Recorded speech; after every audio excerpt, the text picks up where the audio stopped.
طالب علموں کے لیے ایک ہی پیغام ہے کہ آپ اس بات کو حق سمجھتے ہیں، مسالے یا مسلک کو بالکل نظر انداز کر کے عادت بنائیں حق بات کہنے کی۔ جب آپ حق بات کہیں گے اور یہ اندیشہ نہیں ہوگا کہ کون ناراض ہوتا ہے کون نہیں، کون ناراض ہوتا ہے کون نہیں، یہ آپ کو فکر نہ ہو، تو پھر آپ دیکھیں کہ اللہ آپ کی کتنی مدد کرتا۔ حق کے لیے آپ کھڑے ہوں، حق بات کہیں، کسی کی دل آزاری یا اپنی نفس کی خوشی مقصود نہ ہو، کوشش یہ ہو کہ حق کا نام اونچا رہے۔ حضرت تھانوی رحمۃ اللہ علیہ فرمایا کرتے تھے کہ کسی مناظرے میں جانے سے پہلے اگر دعا کرنی ہے تو یہ دعا کرو کہ یا اللہ حق کا بول بالا کا، یہ نہ کہو کہ مجھے فتح دے۔ جب کہو کہ مجھے فتح دے تو نفس آ گیا،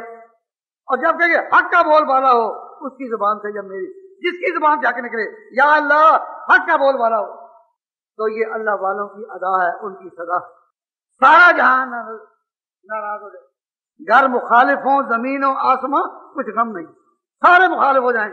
اللہ والے فکر، گھر مخالف ہوں، زمین و آسمان، کچھ غم نہیں، سب گوارا ہے، مزاج یار گھر برہم نہیں۔